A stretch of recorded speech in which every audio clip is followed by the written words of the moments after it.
안녕하세요. 동포세계 김용필입니다. 오늘 이 장명률 선생님과의 대화 5번째 시간 진행을 하도록 하겠습니다. 오늘 이렇게 찾아주셔서 감사합니다. 고맙습니다. 네. 불러주니까 더시 감사하고요. 네. 실제 저도 이번에 5번째까지 하면서 점점 정들어지고 네. 좋아졌어요. 이렇게 자주 이렇게 보시죠? 예, 그러니까 시청자들과 함께 네. 어떻게 하면 공감이 일어나는가 하는데 더 머리를 네, 쓰게 되고. 네, 네. 그래서 이제 장명률 선생님이 이렇게 함께 해주시니까 저희 동포세계 유튜브 방송도 많이 이렇게 풍성해진 것 같다. 그러니까 주변 사람들이 상당히 기대를 많이 하시더라고요. 네. 좀 알아봐 주니까 더 힘이 됩니다. 그래서 정말 이 동포들이 궁금해할 수 있는 이야기, 특히 중국과 관련된 그런 이야기들을 이렇게 해주시면은 한국에 살고 계시면서도 중국이 이렇게 세상이 돌아가는구나 그런 이야기들을 나눠볼 수 있는 그런 좋은 시간이 되리라 생각합니다. 오늘은 뭐 주제가 뭐라고 그러셨죠?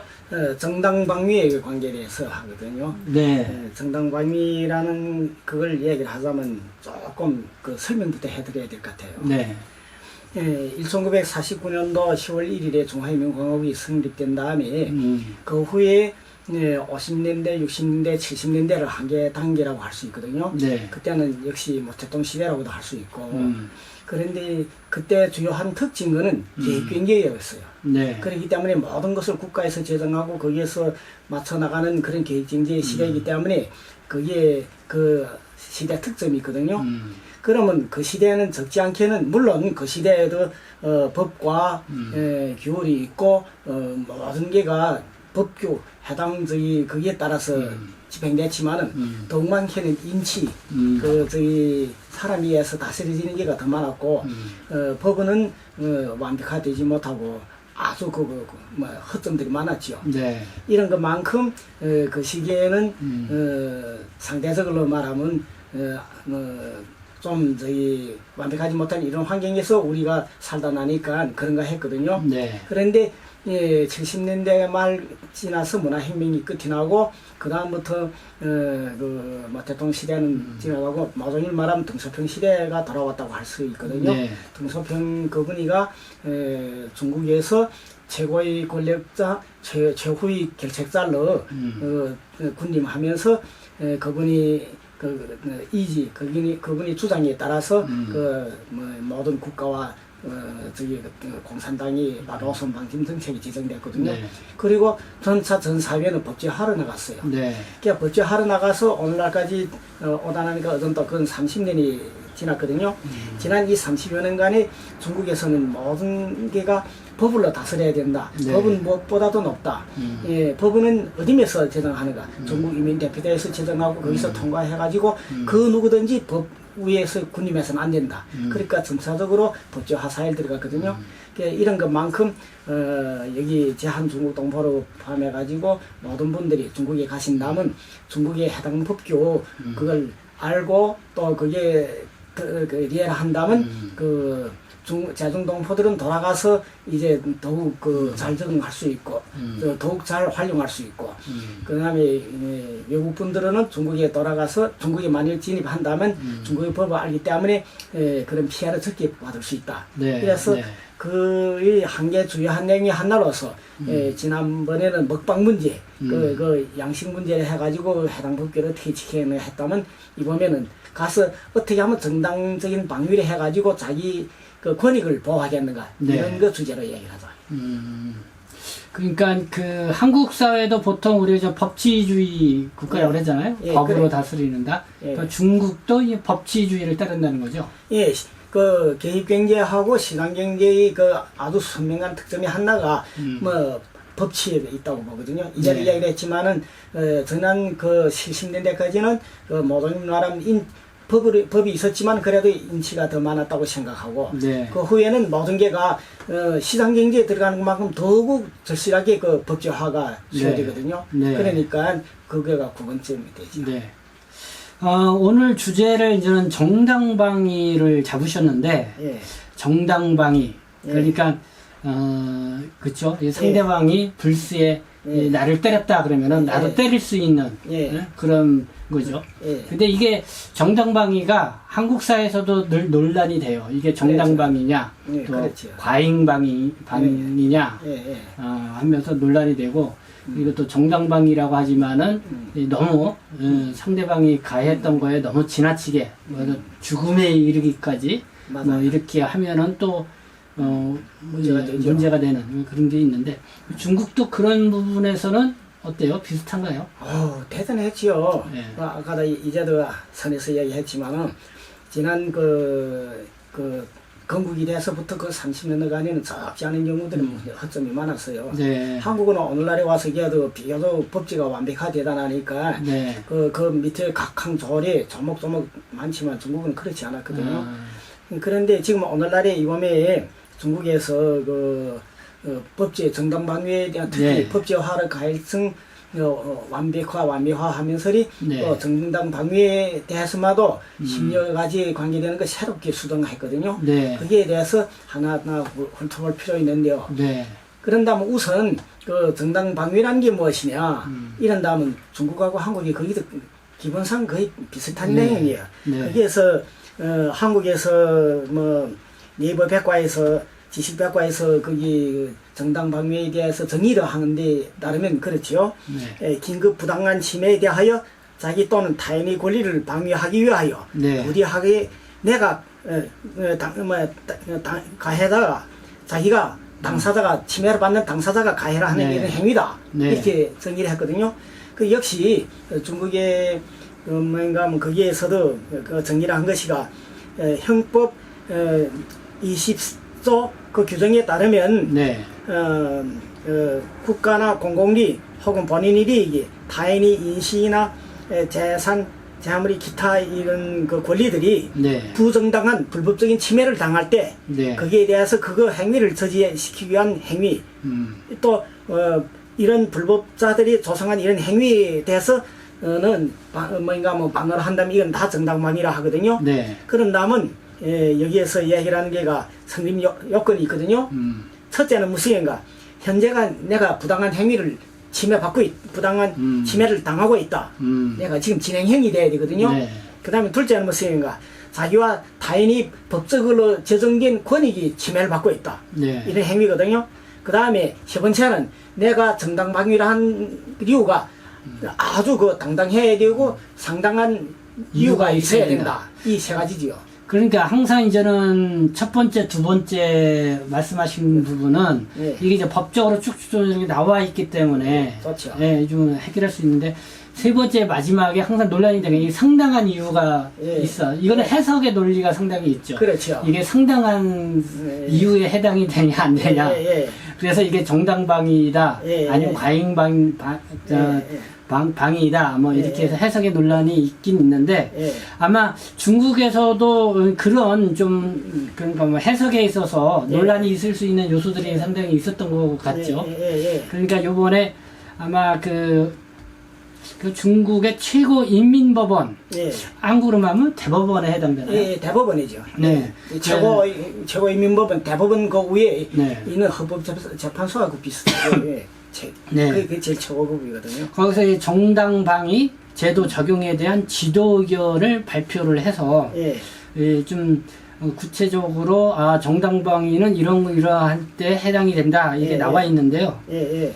근데 그 내용을 보니까 예. 한 10가지 정도 지침이 되는 것 같더라고요. 예. 한번 그 내용을 한번 보시면서 말씀을 좀 해주시죠. 예. 하나하나 이야기를 한다면 네. 그렇거든요. 여기에서 불법 침해는 인신사유, 침해, 재산 침해도 포함된다 이래 해가지고 했는데요. 여기에서 네. 가장 기본적인 거는 그 정당방위를 한 사람이가 자기가 부당한 법적인 그런 제재를 받고 후에 뭐 오히려 당하는 이런 상태가 돼서는 안 된다 얘기 있거든요. 네. 그런데 이런 정당방위 문제는 먼 옛날부터 좀 들어가면 이야기는 재밌는 거 있어요. 네. 실제는 정당방위를 둘러싸고 먼 옛날부터도 아마 중국이나 한국에서 그렇게 있은 것 같아요. 네. 여기 정당방위 우선 내가 당해야 된다 이런 게 다 있지만은 여기에 먼 옛날에도 뭐 그 정당방위에서 내가 먼저 선제적인 공격을 할 수 있지 않나. 그거 당하지 않기 위해서 이런 연말이 있는데, 이런 것이 있는데, 이를테면, 그 중국의 삼국지에 그 조조가 나오는데, 조조가 아주 그 우리 말하는 간신이거든요. 네. 그래서 간우물로 강산 영웅물로 영업받는데 실제는 그 동탁이 그때 말하면 저기 재상이거든. 동탁에 의해서 쫓기고 동탁을 죽이러 들어갔다가 그 칼을 빼두고 죽이는 순간에 눈을 번쩍 뜨고 그런 바람에 딱딱 버리고 달아났거든요. 네. 달아나고 그 다음에는 쫓기는 신세대다가 어느 산골에 들어가서 저기 거기 자기 아버지 친구 신자 그 집에 들어가서 머무르게 됐거든요. 그런데 그분은 또 자기 친구의 아들이 또 조조를 또 흠모하던지라 조조하고 그 진궁이라고 그 친구하고 둘이 거기 갔는데 그 아주 살뜰하게 정성스럽게 대접했거든요. 네. 그래서 저녁을 잘 먹이고 그러고 모셨는데 새벽에 일어나니까 칼 가는 소리가 나니까 가만히 일어나서 나가 문틈을 내봐도 보니까 한참 칼을 갈면 소리. 저걸 어떻게 묶어놓고 잡을까 아니면 직접 잡을까 이렇게 됐거든요. 네. 그러니까 이것들이 조조가 생각하는데 자기네를 죽이자고 든다고 해가지고 진궁이 그래서 둘이 딱 그 자리를 칼을 들고 나가서 그 집에 있는 식구 네. 20여 명 딱 죽여버렸거든요. 네. 네. 죽이고서리 저쪽에 다른 저기 그 마당에 나가 보니까 마당에는 한창 대지를 지금 묶어놓고서 지금 그대로 잡을까 잘 대접해주기 위해서. 예, 지금 네, 자기를 네. 잘 대지를 잡는데 네. 이걸 묶어놨으니까 네, 자기를 직접 죽이는 죽일까 알고. 어떻게 하자 네, 하는 게거든요. 참. 그런데 후에 조조가 계속 기분 부리는 게가 네. 내가 잘못하기는 했지만은 이거는 나를 방위하기 위해서 저것들이 나를 죽이자고 그렇게 생각해서 한 게다. 네. 그러니까 결국은 저기 우리 말한 중국에 말하면 시안파즈라는 게 있는데 내가 선손을 스스 먼저 없애버리라는 게 잘못 버렸다 이랬거든요. 네. 그런데 우리 민족의 모든 게가 인과보응이라는 게 있잖아요. 얼마 아이 돼가지고 조조 아버지가 그 온 가족이 한 7, 80명 구슬구슬이 조선들이 다갈라 가다가 역시 삼적들에 의해서 몽땅 몰살당했거든요. 네. 그게 결국은 그런 의미가 있어요. 그게 이거 말해준 것처럼 먼 옛날부터 중국도 내려오면서 이런 자기를 방어하기 위해서 하는 각종 그게 다 있었거든요. 이런 걸 막기 위해서 이런 법을 제정했는데 이번에 보게 되면 확실히 그런 것 같아요. 그러면 이제 국가 대 국가도 전쟁을 일으킬 때 예. 전쟁을 침략을 한다 그럴까요? 예, 침략. 정당한 사유가 있어야만이 예, 개성에 예. 그런 게 없으면은 예, 그래요. 아주 뭐 질타를 받잖아요. 왕왕 그렇죠. 네, 그렇죠. 그래서 왕왕 보게 되면 전형적인 신뢰는 이란하고 이라크가 뭐 8년 동안 전쟁을 크게 했거든요. 지난번 네. 이라크 전쟁이 일어나기 전에 네. 80년대, 90년대 거죠. 그런데 8년 전쟁 할 때 그때가 그랬죠. 네. 이라크는 좀 작고 이란은 좀 강하니까 이란이 먼저 선제 공격을 하면서 자기 방어를 위해 한다고 하는데 네. 결국은 성립해야 되죠. 네. 예. 맞아. 근데 이제 한국에 나와 계시는 이 중국 동포분들 이렇게 어려움을 겪고 계신 분들 얘기를 가끔 들어보면은 예. 일을 하고 예. 임금을 못 받는 경우가 있고 예. 예. 그러면 그게 뭐 어떤 직업 소개서를 통해서 가거나 뭐 이러잖아요. 예. 예. 그러다 보니까 이게 이제 법으로 못 받은 임금을 받기 위해서 법으로 걸려고 하니 절차도 복잡하고 예. 시간도 오래 걸리고 그렇죠. 그러니까 뭐랄까 직업을 일자리를 소개시켜준 직업 소개서에 가가지고 예. 이 직업 소개서 뭐랄까 소장이랄까요? 예, 예. 막 윽박지르고 저기 하다가 결국은 뭐 그러니까 그것이가 역시 이제도 말했지만은 네. 그런 게거든요. 방위과당에 속하는데 결국은 예. 자기가 자기 이익을 보호를 한다는 이름은 걸고서 결국은 네. 그렇게 되는 거죠. 네. 예. 그렇게 하면서 이 동포분들 하는 게 정말 한국 사회는 법이 너무 무르다. 예, 예. 왜 이렇게 약하냐? 예. 내 돈을 줘야 될 사람들을 안 주면은 예. 법이 좀 과감하게 붙잡아가지고 돈을 주게끔 하든가 좀 억울한 일을 당하지 않게 해야 되는데 너무 한국 사회의 법은 무르다 이렇게 얘기를 하는데 이거 중국은 어때요? 마찬가지예요. 저도 오기 전에 90년대에 저도 한 이민폐 위안화를 한 5만 원 허망 다른 사람에게 빌려주고 받지 못하고 이렇게 됐거든요. 네. 허망 당했는데요. 네. 그런데 변호사들은 청해가지고 몇 번 하다가 계속 나하고 이야기하는 것이니까 변호사들 이야기예요. 네. 노장 안 돼요. 그거 그렇게 받자면 받지도 못할 뿐만 아니라 품만 들고 진짜 후에 보니까 많은 품이 들어도 끈데 받지 못했는데 네.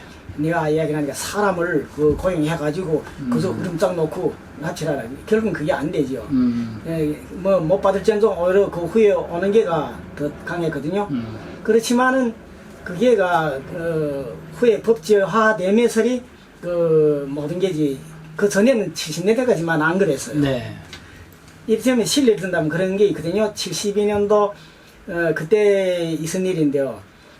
우리나라에서 그때 말하면 촌에 여기 말하면 이 리장이 하고 있는 그분이가 뭐 말해서 일이 열심히 하고 있는데 자기 그게가 맞지 않는다고 해가지고 네. 무작정 동네 거의 옛날엔 친구였지만은 그게가 자기를 침해받는다고 해가지고 친구 너인가 구슬구슬이 쟁기를 들고 와서 리장을 막 때렸거든요. 네. 때리고 그다음에 막 그렇게 되니까 그 리장의 동생이 집에 있다가 보다가 형님이 맞고 그다음에 몽둥이가 맞고 하니까 집에서 나스 들고 나가서 그 자리에서 혼자서 막 형님이 말리는데도 말 듣지 않고 그냥 했거든요. 네. 막 나가서 그런 게 결국은 하나는 죽고 하나는 중상을 입고 둘은 경상을 입었죠. 그렇지만 그때만 해도 법이라는 게 뭐 없어져. 기본상 문화행위하며 혼란하니까 그때는 무슨 게 있는가 하면 중국에서 매개 시기마다 음악에 연다. 음악에 다스린다는 그런 기한이 있어요. 두 달, 석 달이고 1차 전역이요. 3차 전역이 1년에 그런 전역이 2차, 3차 하거든요. 그러면 그런 거는 무슨 우리 말하는 상급 기관에서 지도일 분들 들어앉아서 이런 놈이 있는데 이번엔 어찌해야 되냐 하게 되면 며칠 누구 죽여야 된다. 그러면 그래서 내하고 그래서 그때도 보게 되면 이분들이가 결국은 동생이 그게가 정당방이나 다름없죠. 물고 들어오고 같이 짓고 빨고 한 게거든요. 그런데 결국은 자기들 여러 곳에 지켰지만은 그때 결국은 사형당했어요. 그러니까 그전에는 이제 법이 이렇게 성문화된 법이 이렇게 하지 않을 때는 그랬죠. 이 사람이 내 왼쪽 팔을 이렇게 끊어놓으면은 법은 나도 저 사람은 왼쪽 팔을 끊어놓고 한쪽 눈을 만약에 이렇게 했다면 저 사람도 한쪽 눈을 이렇게 하고 그렇죠. 그렇게 막연히 했었죠. 지금도 이슬람 율법은 그렇거든요. 네. 이란도 그렇고 아프가니스탄 그게 보게 되면 그 집안 보게 되면 이에는 이 눈에는 누이 그런 법이거든요. 그러니까 거의 우리 문화행위 때 하던 그거하고 거의 정말 문화혁명 때도 그랬었군요. 그다음에 50년대 그때도 아주 그런 게 있어요. 네가 내 아들을 죽였으니까 내가 내 아들 죽여야 된다 신시포만 조만간에 아이들이 그러다가 죽였는데 대륙 나가서 산골에 가서 돌길로 쳐 죽이거나 그 다음에 아버지 엄마들은 빼이 보면도 가만히 있었고 말도 못하고 이런 게 있었어요. 그러니까 최근에 이제 뉴스를 보면은 한국사에서도 이런 사건이 있었어요. 2월 10일자 보니까 한 여성이 술에 취해 있는데 남성이 술에 취한 여성을 차에다 타고 가가지고 성폭행을 한 거예요. 그래서 억지로 이제는 키스라고 그럴까요? 입맞춤 하려는데 여성이 이제는 혀를 깨물어가지고 상해를 줬죠. 그래서 이제는 남성이 오히려 이제 이 여성을 고소를 한 거예요. 너 내 혀를 상하게 했다. 근데 이제는 여성이 생각하는 게 자기가 억울하죠. 그렇지. 나는 납치를 당해가지고 성폭행을 당한 건데 여성이 나를 자기 혀 깨물었다고 나를 상해치사로 고소를 해서 그래 맞고소를 했는데 이번에는 이 검찰에서 정당방위에 해당된다 여성이 그렇게 이제 인정을 해주는 그런 판결이 나와가지고 아주 또 관심을 일으켰어요. 중국에도 마찬가지예요. 세상에 사람 사는 것은 다 마찬가지거든요. 중국에서도 두 가지 실례를 제가 예드리면 그렇거든요. 여자가 이제처럼 연애를 하고 그다음에 막걸한 구설이 하다가 그다음 자기 싫다는데도 계속 남자가 달려들어서 결국은 혀를 이었다가 여자가 혀를 깨물고 그 사건 중국도 많아요. 그런 실례도 있고 그다음에 하나는 남자 여자가 그렇게 좋아하고 결혼 직전까지 갔는데 남자가 배반해가지고 싫다고 그러니까 여자가 또 오라 해서 아픔가품 하겠는데 오라고 해가지고 우리 그래 마지막으로 놀자. 그 다음에 저기 우리 저기 갈라지는 것도 멋있게 갈라져서 이래서 남자로 꼬여가지고 오게 한 다음에 정말 성생활을 한다고 해놓고는 남자가 달려드는 순간에 남자 생식기로 사전 준비를 했던 메도칼을 끊어버렸거든요. 이런 사건도 있어요. 그래서 이런다고 하면 이전의 경우에는 보게 되면 전자 앞에 걔네 혈액 가문 그런 건 지금 그때도 방위과당이라고 했을 수도 있고 또 무슨 어찌고 해가지고 더러 경미한 그런 처벌을 받기는 했어요. 그렇지만 지금은 그건 정당방위에 속해요. 그렇지만 이제 후자 같은 경우 남자의 생식기를 잘라버리거나 그런 거는 그거는 너무나 너무하지. 그거는 일반 방위과당인 게 아니라 그거는 저기 결국은 그 보복이죠. 그러니까 고의성이 있었던 거죠. 고의성이 있지. 그러니까 완전히 틀리죠. 그런 건 갈라봐야 돼. 그렇기 때문에 참 그런 전후 과정을 잘 봐서 이게 정당방위냐 아니냐 이렇게 결정이 날 수 있다.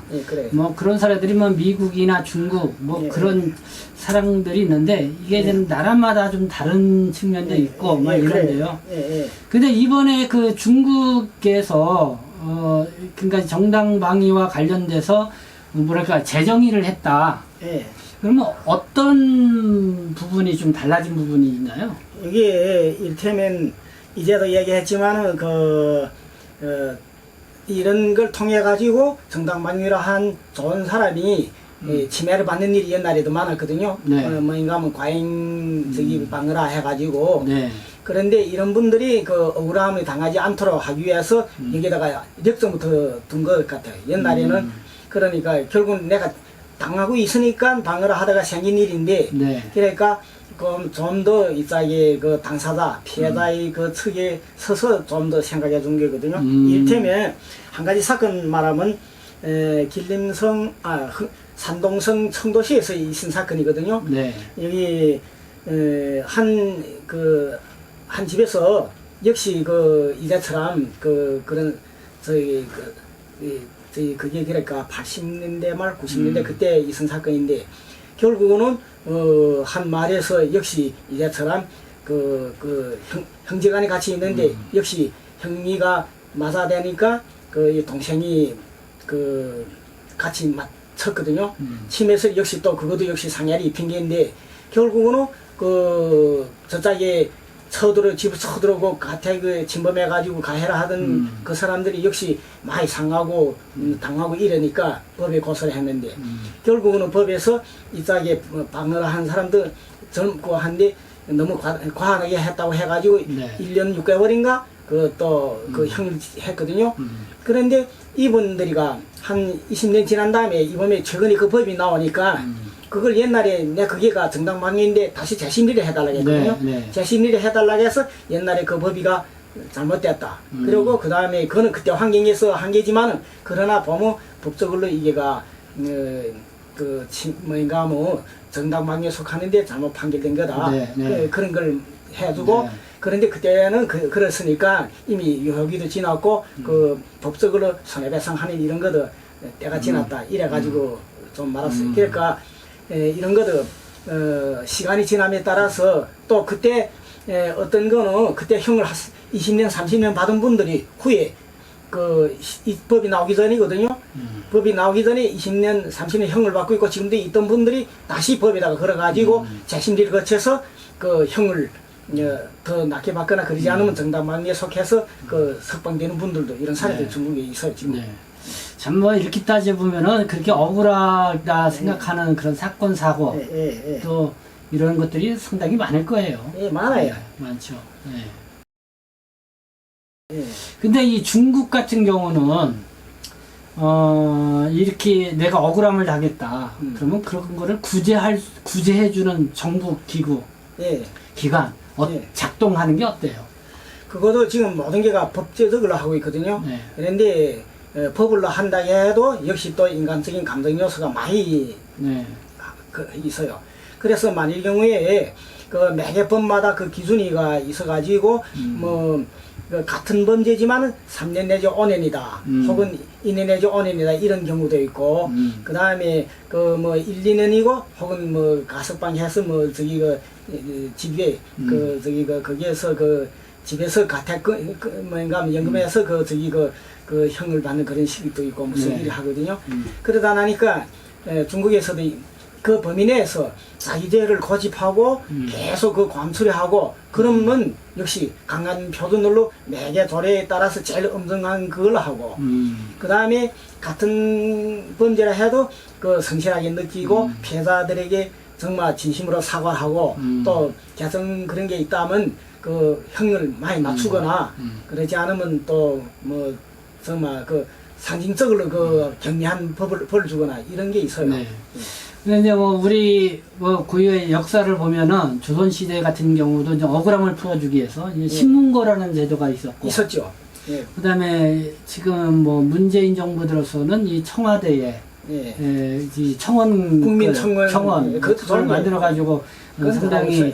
이 인기를 끌고 있죠. 예, 이렇게 직접 법으로 호소하고 기관을 통해서 호소를 해도 정말 억울함을 풀기가 어렵다 그러면은 이게 직접 예. 이 왕이나 이 대통령 뭐 이런 기관에 이 직접 이제 상소하는 식으로 해서 억울함을 푸는 그런 저기가 있는데 중국도 그런 게 좀 있나요? 예, 그래요. 중국에서 내신대방 방공실이라 해가지고 네. 정부에다가 직접 두거든요. 그게 네. 말하면 신문고, 예, 한국에서 말하면 조선시대 왕궁에 가서는 왕이가 직접 만들어놓은 그 북을 두드리면서 네. 네, 전하, 여기가 아주 억울합니다. 하는 네. 이런 게 있거든요. 네. 그러면 내가 알아봐라 해가지고 하는 것처럼. 그 다음에 이제 말했지만 문재인 정부가 그건 잘한 것 같아요. 국민청원 해가지고 20만 명 이상 되게 되면 그 대통령이 직접 접수를 해가지고 그 법적으로 한다 이런 것도 있고 네. 그런 게가 물론 이것도 완벽화하는 그런 단계가 필요되지만은 필경 이런 걸 설치를 했다는 본신이가 아주 네. 잘 된 것이거든요. 네. 중국에서도 내신대방 방공실이라 해가지고 전문 접대하는 게가 중국에 말하면 각 1급 국이 있고 2급 국이가 있어요. 네. 그런데 물론 뭐 검찰원이나 법원이 공안국이나 세무국이나 공산국이나 무슨 이런 농업국이나 이런 1급 국에는 안 속하지만은 2급 국에는 이런 주요한 걸 여기 말하면 한국의 이번에 질병관리청을 올리지 않았어요? 네. 그것과 마찬가지로 이런데 이만큼 해당되는 그런 관리기구를 내가지고 네. 잘못 억울한 사건 그 다음에는 영 백성들이 그런 신소를 하는 거 접수를 해가지고는 처리하고 있어요. 네. 아, 그래요. 어쨌든 그 한국에 나와 있는 중국 동포분들 뭐 한국에 나오면은 외국 국적 신분이잖아요. 네, 그래요. 그러다 보니까 관공서에 가서 억울함을 호소하고 뭐 해도 상당히 차별을 많이 받는다 이런 토로들을 많이 하세요. 그래요. 저도 그런 얘기를 들으면 이제 안타깝기도 한데 그래도 이렇게 뭐 법적이나 이런 거 보면은 그래 한국 사회는 나름대로 체계가 잘 잡혔다고 생각이 들어요. 네, 괜찮아요. 그런 거를 잘 몰라서 그렇지 그런 거를 잘 알고 거기에 따라서 잘 대처를 하면은 최소한 저는 억울함을 좀 해소할 수 있는 그런 창구는 있다 이렇게 생각이 드는데 뭐 그래도 참 모든 게 한계라는 게 있으니까요. 그래요. 네. 근데 무엇보다도 우리가 이런 서로 불쾌감을 줄 수 있는 네. 어떤 이런 일이 발생하지 않도록 서로 주의하고 조심하고 최대한 법을 또 준수하는 그런 마음의 자세가 무엇보다 중요하다는 생각이 듭니다. 예, 그래요. 모든 말로 한다면 로마에 가게 되면 로마 법을 지키라고 했거든요. 네. 대한 중국 동포들은 한국에 와서 있는 만큼 열심히 한국의 법률 법규를 잘 지키고 네. 여기에 따라야 해야 되거든요. 그래서 왕왕 옛날에는 중국에서랑 그러지 않으면 농촌이나 어디에 있을 때면 법보다도 주먹이 가깝다고 하면 감성적으로 처리하고 이렇게 하는데 네. 그러면 안 되거든요. 네. 꼭 중국도 법제가 강화되고 있고 법제화 사회로 들어가고 있는 것만큼 또 이미 들어가서 한창 잘 되고 있고 갈등 완벽화되고 있는 것만큼 중국에 돌아가서라도 중국이 그 나라의 법을 잘 지키고 거기에서 1등 국민이 되기에 노력해야 된다고 봐요. 네. 네, 오늘은 이 장명률 선생님과 이 5번째 대화로 이 정당 방위에 대해서 얘기를 나눴습니다. 이 정당 방위에 대해서 얘기를 나누다 보니까요, 이 법과 관련돼서 뭐 여러 가지 또 많은 사례들도 이야기하게 되는데요. 장 선생님이 중국에서 일어나는 그런 어떤 사례들도 말씀도 이렇게 해주시면서 정말 우리가 무엇보다도 이렇게 말씀을 나누다 보니까 법을 준수하는 그런 정신, 생각을 갖는 것이 중요하다 이런 생각을 갖게 됩니다. 그래요.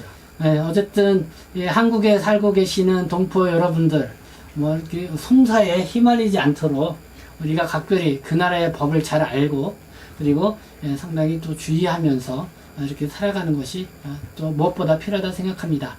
선생님도 그렇게 생각을 하시죠? 맞죠? 네.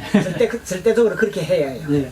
자, 오늘 이렇게 또 귀한 자리 내주시고 좋은 말씀을 해주셔서 감사합니다. 다음 시간에도 더 좋은 주제로 또 이야기를 나누죠. 예, 저도 열심히 준비할게요. 네, 감사합니다. 예.